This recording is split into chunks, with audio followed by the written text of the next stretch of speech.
नमस्कार, आप देख रहे हैं आरएटी न्यूज़। मैं हूं योगेश चक्रवर्ती। बिहार में जब से महागठबंधन की सरकार बनी है, तभी से बीजेपी के नेता तरह तरह के दावे कर रहे हैं, सरकार की आयु पर सवाल खड़े करते रहे हैं।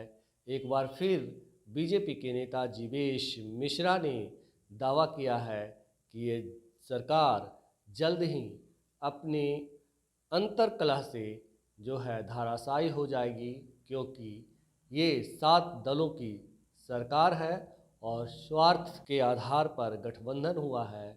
इसीलिए ये सरकार की आयु ज़्यादा नहीं है।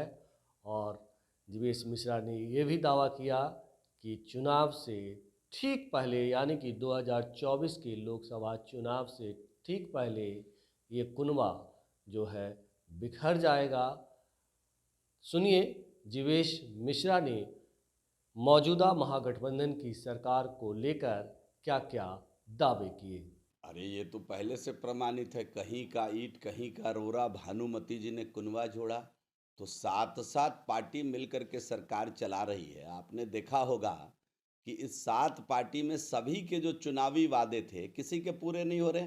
कांग्रेस पार्टी ने कहा कि हम सरकार में आएंगे तो किसानों का ऋण माफ कर देंगे, वो एक शब्द इस सरकार में बैठकर नहीं बोल रही है।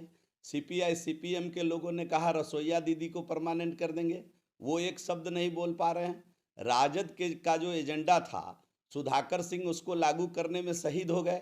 तो राजद आज अपने एजेंडा को लागू करने के लिए नीतीश कुमार को इस राजनीतिक बिहार की राजनीति से कहीं भी उठाकर फेंकने के लिए तैयार है, और उसने पूरी तैयारी कर ली है।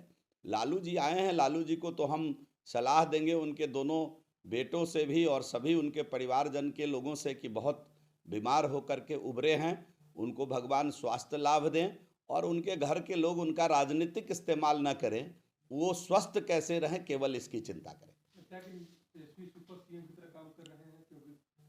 अच्छा, तो आपने देखा नहीं कि नीतीश कुमार स्वयं सरेंडर कर दिए हैं, तो सुपर सीएम कैसा होता है। नीतीश कुमार जी, जब आपके छायाकार पत्रकार बंधुओं ने उनसे सवाल किया तो आपने देखा होगा कि वो साफ सरेंडर कर दिए कि तेजस्वी यादव करेंगे मंत्रिमंडल का विस्तार। मंत्रिमंडल का विस्तार करना मुख्यमंत्री का विशेषाधिकार होता है, और इस विशेषाधिकार को भी उन्होंने अगर तेजस्वी यादव के हवाले कर दिया तो इससे तो साफ संकेत मिल रहा है कि सुपर सीएम कौन है।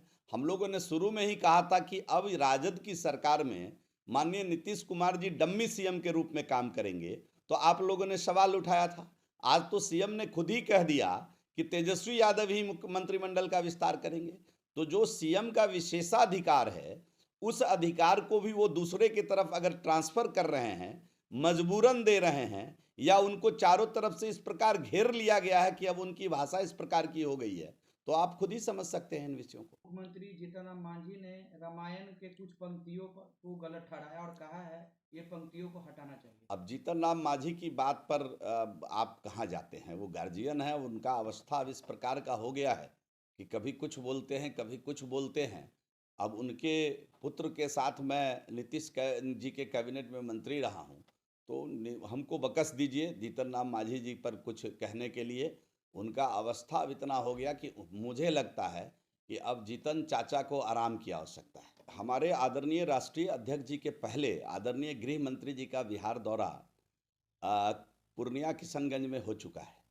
उसके बाद राष्ट्रीय अध्यक्ष जी का दौरा वैशाली की पावन भूमि पर हो चुका है, और फिर गृह मंत्री जी वाल्मीकि नगर में आ रहे हैं 25 तारीख को। तो ये तो भारतीय जनता पार्टी का संगठनात्मक काम है जो भारतीय जनता पार्टी अनवरत करती रहती है। हमारे लीडर देश के विकास में एक एक दिन खपाते हैं और साथ ही समय निकाल करके संगठन के काम को भी उसी प्रकार से करते हैं। संगठनात्मक ढांचा भारतीय जनता पार्टी का इतना मजबूत है कि ये सब संगठन के कार्य साथ साथ चलते रहते हैं। इसलिए हम लोगों के लिए ये कोई बहुत चौंकाने वाली बात नहीं है कि आ रहे हैं। आते हम लोग तो हमेशा संगठन के काम में लगे रहते हैं और संगठन का काम करते रहते हैं। यही भारतीय जनता पार्टी की सफलता का कारण भी है। प्रधानमंत्री जी भी आएंगे? निश्चित रूप से प्रधानमंत्री जी हमारे नेता हैं, और जिसके पास इतना लोकप्रिय नेता होगा वो संगठनात्मक काम में भी प्रधानमंत्री जी स्वयं समय निकाल कर लगे रहते हैं। तो स्वाभाविक है कि हमारे नेता हैं तो उनका आगमन तो होगा ही।